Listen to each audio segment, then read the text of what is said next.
Live from the National News Studio, Sri Lanka.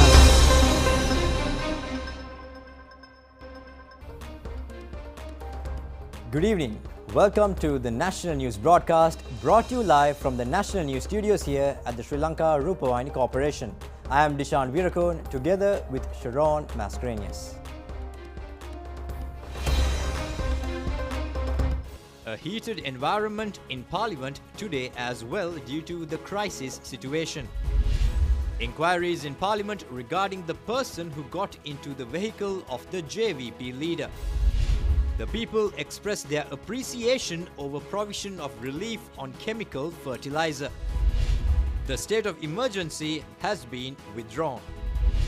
An 80% growth in new investments in the first quarter of this year in comparison to the corresponding period of last year.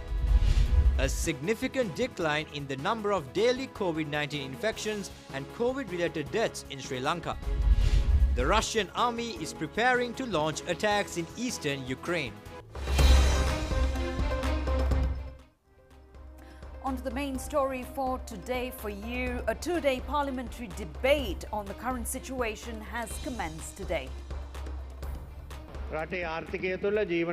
Minister Dinesh Gunawardena said that there is public unrest due to the existing economic situation. He added that they as a government has acknowledged the fact of shortcomings in their programs. The minister further said that they have clarified even yesterday on the measures taken to address the problem. The government is acting in an extremely open manner. The president has invited not only the opposition but all parliamentarians to join hands to deal with the situation.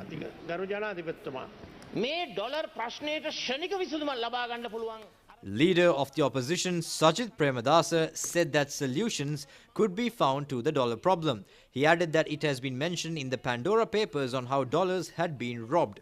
He added that legislation will have to be enacted to bring back to the country the stolen money. The opposition leader has also called upon to draft laws to abolish the presidential system. The process of rebuilding the country will have to be commenced from one place. He further said that there would not be any dollar crisis if the millions of dollars inappropriately earned were brought back to the country. If that happens, there would not be any fuel shortage, no gas shortage, no food shortage, and any shortages in raw materials.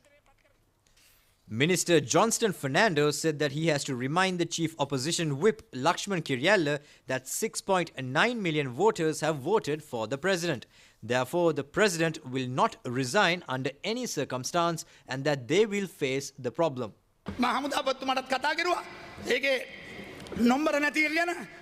Minister Johnston Fernando said that he has talked to the army commander regarding the issue of having vehicles without number plates. He added that the army commander has instructed to fix number plates in front of the vehicles as well. The minister also said that the motorbikes in question had travelled throughout the island during the COVID time as well. People have not been abducted and killed just because of the imposition of a state of emergency. People have also not been killed as a result of imposing curfews. Not a single bullet has been fired. He has requested not to confuse the minds of innocent youngsters, and he has also urged not to mislead the youth once again. Parliamentarian Sarath Fonseca said that some of the soldiers connected to the issue were those qualified only in the 8th grade. He has called upon to conduct an impartial investigation. If the suspected soldier had committed an offence, action should be taken against him. If the police officer had acted against the law, measures will also have to be taken against the officer. Suspicions were raised over the individual who got into JVP leader Anurukumara Dissanayaka's vehicle near the parliament. People have expressed their opinions in this regard in social media as well.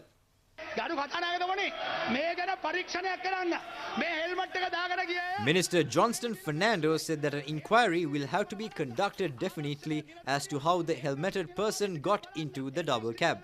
It is necessary to find out whether this person was a security official.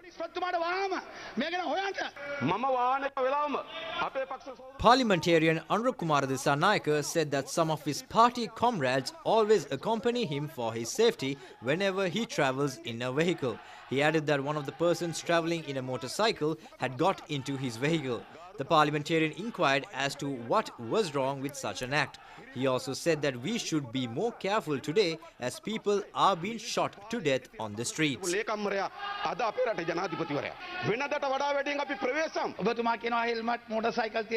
Minister Johnston Fernando said that they recall very well the period of 1988-1989. People who had given leadership to those who killed innocent mothers, fathers and children are today trying to become presidential candidates. He also said that those who had robbed enormous amounts of funds of the innocent people are also trying to become presidential candidates. He also said that cases had been filed against them of the government, calling themselves as robbers. He added that whether they could remember the punishments handed over to them in the past 5 years. He also further said that the member from morning to evening engages in deceiving the masses through lies. The minister added that when the 71 rebellion had erupted, J.R. Jayawardena had extended the fullest support to control the uprising. Rebellions had been controlled even during the tenure of former President Premadasa.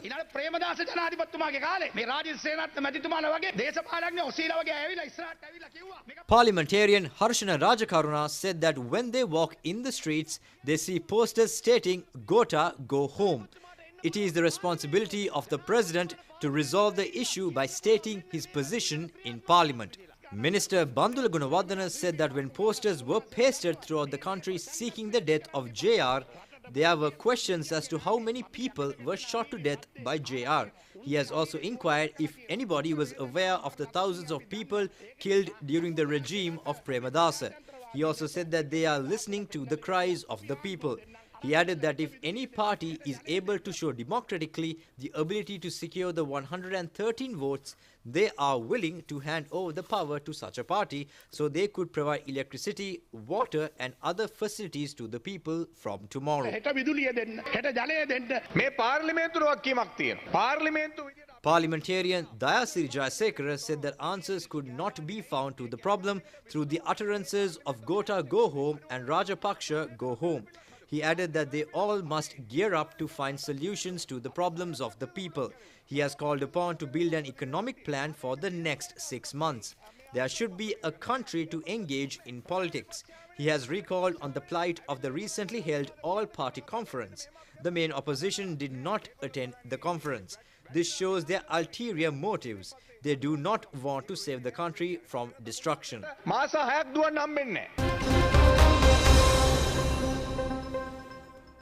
Now in other stories for you, the government has withdrawn the state of emergency with effect from midnight yesterday. Now, the relevant Gazette notification was issued last night. A Gazette notification issued previously had stated that the emergency law was in operation with effect from the 1st of this month.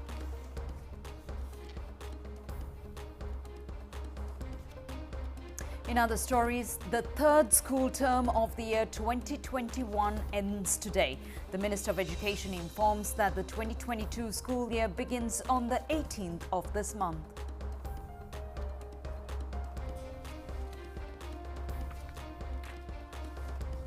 In other stories, the President was reported to have rejected the letter of the resignation submitted by Deputy Speaker Ranjit Siambalapitiya.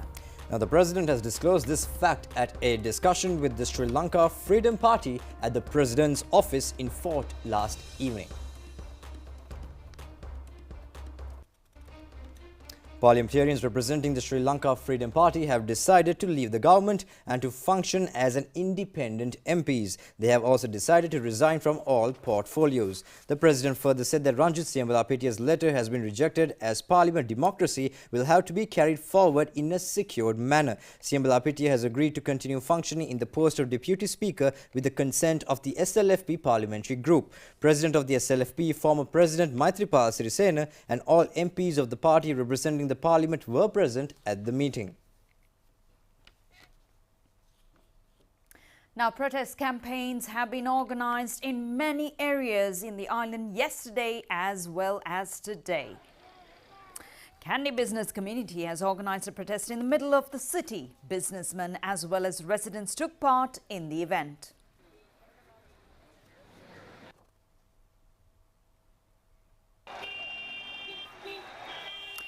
People along the sides of the road leading to the Parliament Road and that is towards Diathuina, have also conducted a protest. There has also been a protest in front of the residence of the State Minister P.L. Nishantha last night. Stringent police protection has been deployed to prevent the agitators entering the residence of the State Minister. Our correspondents have also observed how a passing by foreigner had attempted to chase away the agitators from the location.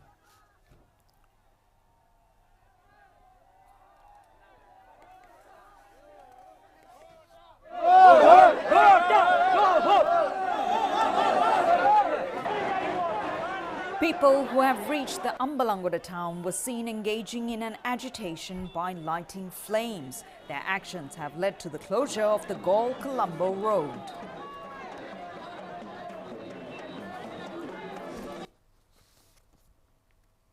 Some groups were engaged in an agitation at the Independence Square premises yesterday as well by displaying banners.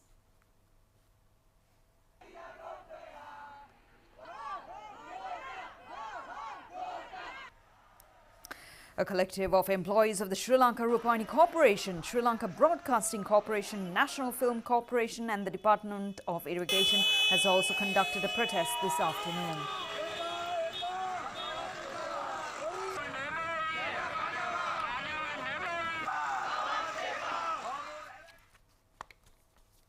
In the meantime, attorney-at-law Dr. Pratibha Mahanama says any activities pertaining to the changing of the existing administration and the introduction of new systems of government should be carried out according to the constitution of the country. He further points out that if any action is being taken contrary to the constitution, that amounts to violation of people's rights. Attorney-at-law Dr. Pratibha Mahanama said that there is no dispute regarding conducting peaceful protests. He points out that, however, if the agitations lead to the destruction of properties of any persons or loss of life or any individual, then actions will have to be taken to prevent such destructions. The state of emergency has been withdrawn. He added that, however, they are compelled to safeguard properties. That is why the security forces personnel, including the police, are engaged in duties. The country should not be turned into an ungovernable situation. The attorney-at-law further said that the President, the Prime Minister and the Parliament should listen to the people's problems demonstrated in peaceful agitations. If there is any attempt to change the system and to introduce a new system, such actions will have to be carried out according to the Constitution. In the event of taking action in contrary to the Constitution, they could be regarded as violation of people's rights. The 225 members of Parliament have a greater responsibility today. They should disregard their differences and engage in efforts to resolve the problem. The opposition has a bigger responsibility. Attorney-at-law Mahanama has also pointed out that the country should not be turned back to an era of repression in the 88-89 period. President's Counsel U.R. De Silva says that those who have been subjected to difficulties have the right to engage in protests. He also points out that the current situation should be utilized to build a better political culture in the country. President's Counsel U.R. De Silva said that people are experiencing painful feelings due to their inability to find gas requirements, lack of electricity and shortage of medicine and food items. Therefore, it is normal for them to engage in protests in the streets. This is a fundamental human right. He further said that although opposition parties are criticizing the government, they are failing to divulge their own proposals. However, there is a group which is genuinely concerned over public grievances. He added that they must respect such a group, but others are trying to fulfill their political ambitions through the calamity. The President's Council further said that even if the Parliament dissolved tomorrow, there is no possibility of holding an election at short notice. However, the problem will have to be resolved through a poll. Those who receive majority will be elected to govern the country. He also said that the President has informed the parties to show the required 113 parliamentarians and seek his permission to form a government. They will be able to set up a provincial government. Now, this is the urgent need at the moment. The Department of Meteorology weather forecast says that there is a possibility of the occurrence of thunder showers accompanied with lightning, especially during the evening hours. According to the statement, the situation may prevail in 18 districts of the island within the next 12 hours. The Met Department also says strong winds may also prevail at the time of thunder and lightning. Intermittent showers may also take place in the western, central, Sabragamua, southern, over eastern and north central provinces, as well as in the Kurunegala district. In certain locations, rainfall exceeding 100 millimeters could be anticipated. The department also informs the general public to take necessary precautions to minimize the accidents caused due to lightning. Accordingly, the general public is being advised focus special attention to refrain from staying in open spaces, as well as to prevent from using telephones operated with cables and usage of electricity appliances during times of heavy rain and lightning. Now, in more local stories, the Sri Lanka Board of Investment says that it has been possible to attract more than $1.4 billion of investments in the country in the first quarter of this year. Now, this is an 80% growth in comparison to the figure in the corresponding period of last year. Now, the BOI has received investments valued at $1,412 million in the first quarter of this year in the fields of renewable energy, heavy industry and information technology. The country has been able to win the confidence of investors due to the program to expand investments. The Centre for the Provision of Facilities on Latest Investments has been able to fulfill many of its objectives. This has become a tremendous boost to overcome the existing foreign exchange crisis. The digitalization project introduced by the BOI of Sri Lanka has enabled to engage in paperless transactions and the online payment procedures. The projects have enabled to identify the lands to be developed through the new investments.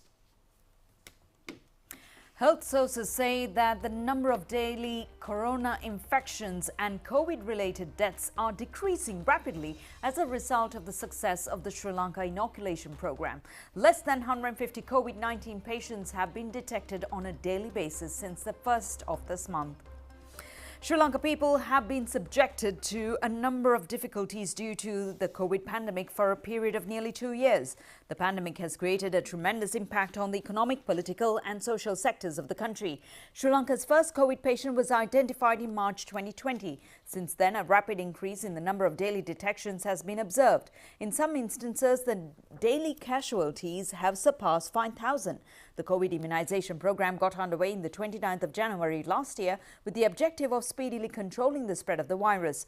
Accordingly, the first and the second doses and later on the booster dose were provided. The country's inoculation program has completed more than 1 year. The ultimate result has been a significant decline in the number of COVID patients and COVID-related deaths.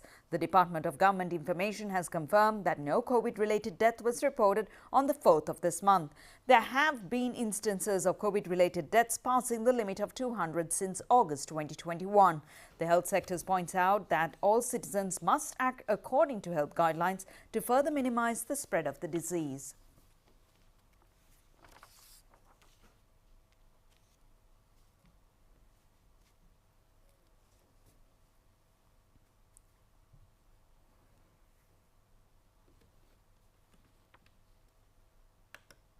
අද වෙන විට ශ්‍රී ලංකා පුරා බොහෝ දුරට මේ Covid රෝගය පාලනය කර ගැනීමට අපට හැකියාවක් ලැබිලා තියෙනවා. දිවයින පුරාම නොඑක් ප්‍රදේශවල රෝගීන්ගේ දෛනික වාර්තා වීමේ ඉතාමත් අවමතාවයකට පත් වෙලා තියෙන බව අපිට දැනගන්න ලැබිලා තියෙනවා. ඒ වගේම දැරිසත්කාර ඒකක භාවිතා කිරීමත් ඉතාමත්ම අවම ප්‍රමාණයක තමයි දැනට තොරතුරු ලැබෙන්නේ. රජයක් විදියට පසුගිය කාලයේදී නොඑක් බාධක ආර්ථික ගැටලු රට පුරා තිබියදී රටේම ජනතාවට අවශ්‍ය කරන එන්නත් ප්‍රමාණය ගෙන්වීම සඳහා කටයුතු කරා. මම හිතන්නේ ඒක මොන දේශපාලන වාතාවරණය තිබුණා වුණත් ඒක ඉතාමත් අගය කළ යුතු කාරණාවක්. අද දිනේ වෙන විටත් රටේ ජනතාවට එන්නත ලබා නොගත් පිරිසට මේ වෙන විට එන්නත් රට පුරා අපි බෙදා හැරලා තියෙනවා. ඒ වගේම අපි ගබඩා කරලා තියෙනවා. මේ වෙන විට 48% පමණ අවුරුදු 20ට වඩා වැඩි පිරිසකින් ඉන්නවා දෙවන මාත්‍රාව ලබා නොගත් පිරිසක්. ඒ පිරිස අනිවාර්යයෙන් මේ එන්නත ලබා ගැනීම සඳහා කටයුතු කරන්න කියලා අපි කාරුණික ඉල්ලා සිටිනවා. Nowadays actually we are noticed that the number of cases are very much low now. The number of deaths also also seriously going down. And first time that in the 1 year time we have noticed that yesterday there's no deaths due to the COVID-19. Actually, that is a very good result we have achieved so far with the COVID-19. Because of that, our health staff as well as other government servants as well as the country people, they have done a lot of things to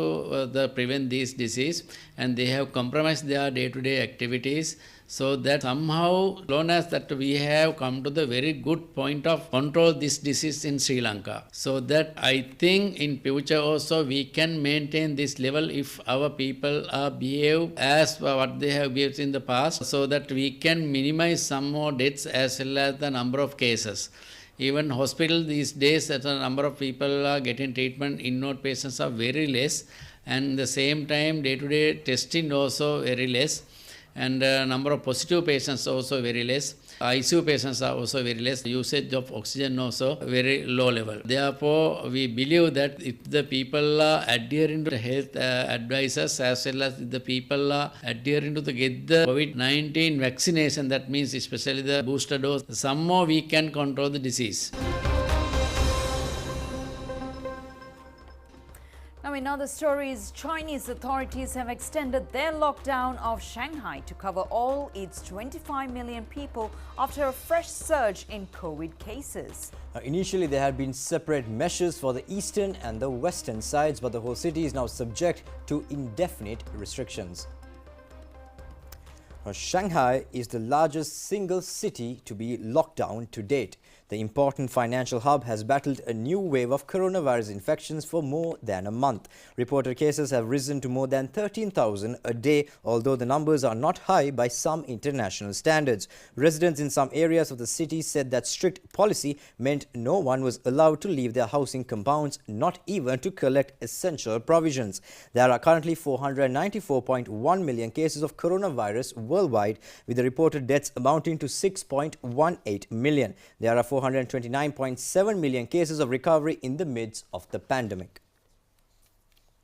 The Sri Lanka Freedom Party points out that it is an erroneous act to engage in a manner to arouse anger and violence among the general public, rather than finding legal solutions to problems of the country as a political party. Parliamentarian Nimal Siripal de Silva said that they would not object if there is a comprehensive program to relieve the masses from the current burdens. He added that they have expressed opinion as a party to abolish the existing executive presidency. He also said that they would fully support this measure.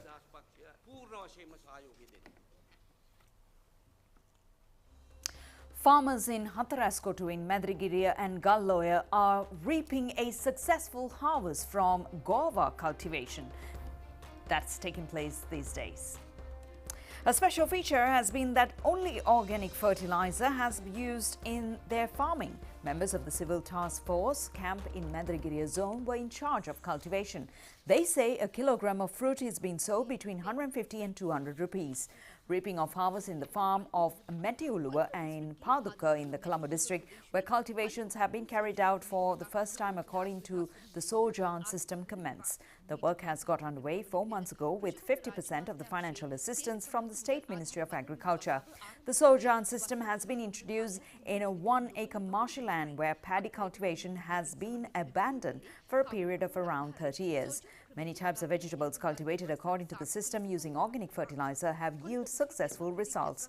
Colombo District Secretary Pradeep Yasaratna and a group of agriculture officials have inspected the croplands. Releasing of exotic fish to the waters have also taken place on this occasion. W.M. Surasena is a milk farmer in the village of Kandaputtava in Vialua. The dairy he had commenced with 2 milk cows in 2019 has been expanded to a farmland comprising of 12 milk cows. Surasena says his monthly income now is close to 200,000 rupees. He has also taken measures to supply gas to 20 nearby houses throughout his dairy. This energetic farmer has also supplied more than 100,000 kilos of organic fertilizer to fellow farmers in the area free of charge. Farmer Surasena has won many awards, including the Best Farmer, for the immense contributions he has made in a period of nearly 3 years. He also points out that one of the problems he is facing right now is not having adequate space to further develop his project. Now, the farmer community extends their gratitude to President Gotabaya Rajapaksa for the relief provided to them. කෝරල් තියෙන කාලෙක සීමාවකත් මේ ගත තීරණය ඊටම බෙහෙවින් ස්තුතිවන්ත වෙනවා. ගරු ජනාධිපතිතුමා මේ ගත්ත තීරණය අපි ගොඩාක් ස්තුතිවන්ත වෙනවා. අපිට යල්කන්නේ ගොවිතැන් කරින්න දැන් පටන් අරන් තියෙනවා. නොමිලේ ලබා දෙන නිසා ගොවියෝ සේරම ගරු ජනාධිපතිතුමා ගැන පැහැදීමක් ඇතිවිලා. Two newly established Cope City branches were vested with the general public in Madirigiriya and Lankapura in Polonnaruwa. The objective of setting up of the centres is to provide essential goods to the people at concessionary prices. The necessary funds has been allocated by the North Central Provincial Council. Provincial Governor Mahipala Herath and other public representatives have also attended the inauguration ceremony.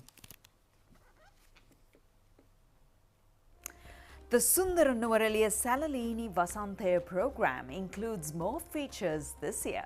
Now, many locations in Nuvareliya have been remodeled in an attractive manner. The enchanting Nuvareliya is a location where we could feel the beauties of the mother nature and to quench, even by a small extent, the troubles of our lives. The national television has joined hands with the Nuvareliya Municipal Council to hold the Gala Sila Lihini Vasante 2022 program on your behalf. Therefore, we invite all of you to feel the pleasures of the Sela Lihini Vasante during this season as well.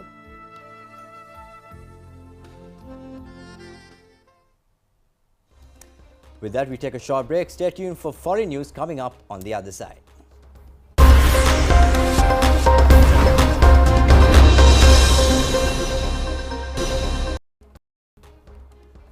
Welcome back, and we take a look at foreign news now, starting off with things in Ukraine. Thousands of people are fleeing Ukraine's Donbas as Russia shifts the focus of its attack to the east of the country. Russia has pulled troops away from Kyiv and shifted most of the focus of its war to eastern Ukraine after a series of defeats near the capital. 5 humanitarian corridors are said to be open to move people in parts of Luhansk region away from the front line. Ukrainian officials are appealing to people in the area to take this opportunity to flee while it is safe. The United States is expected to announce more restrictions against Russian banks, and yesterday's measures will target financial and state-owned bodies. Some European member states, including Germany, are heavily reliant on Russian energy and had been reluctant to directly target the sector. However, in a first, the European Commission proposed a potential ban on imports of Russian coal on Tuesday, which must be agreed by all 27 members. Now, the United States successfully tested a hypersonic missile in mid-March but kept it quiet for 2 weeks to avoid escalating tensions with Russia as President Joe Biden was about to travel to Europe, according to a defense official. Now, it is reported that the hypersonic air-breathing weapon concept was launched from a B-52 bomber off the west coast. The missile flew above 65,000 feet and for more than 300 miles. But even at the lower end of hypersonic range, about 3,800 miles per hour, a flight to a target of 300 miles takes less than 5 minutes. The test came days after Russia says it used its own hypersonic missile during its invasion of Ukraine.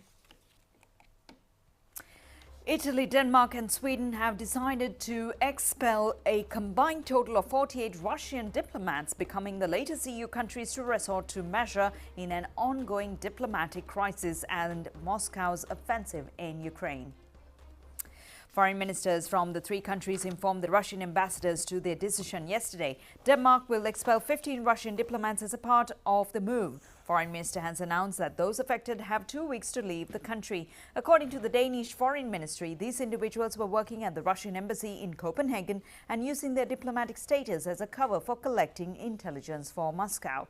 Despite the expulsion, the Danish Foreign Ministry stated that it would like to maintain diplomatic ties with Moscow.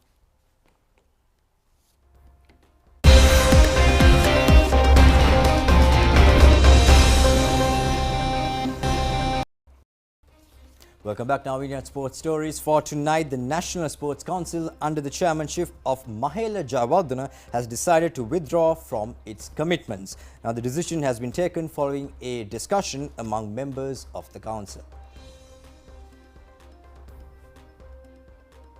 A new board of officials is scheduled to be selected for the National Sports Council following the appointment of a new sports minister. It has also been reported that the Cricket Technology Committee under the leadership of Aravinda De Silva has also tendered his resignation. The Blue Star team of Sri Lanka has recorded victory in the first match participated in the AFC Cup tournament organised by the Asian Football Federation. The team has beaten Machindra Football Club team in the match played in Kathmandu city, Nepal. The Blue Star team is the victorious team in the Sri Lanka Super League tournament. The Blue Star players have been able to force strong challenge to its competitors since the beginning of the match. The team has played aggressively in the first and second halves of the match by beating their opponents to 2-1. Sri Lankan bowler Wanidhu Hasaranga along with David Willey and Harshal Patel have captured 1 wicket each. The Challengers team has easily fulfilled its victory target of 4 wickets in hand. Dinesh Karthik played a heroic innings by scoring 44 runs not out. Shabaz Ahmed also scored 44 runs. Trent Bolt and Yuzvendra Chahal have secured 2 wickets each for the losers. Man of the match was Dinesh Karthik.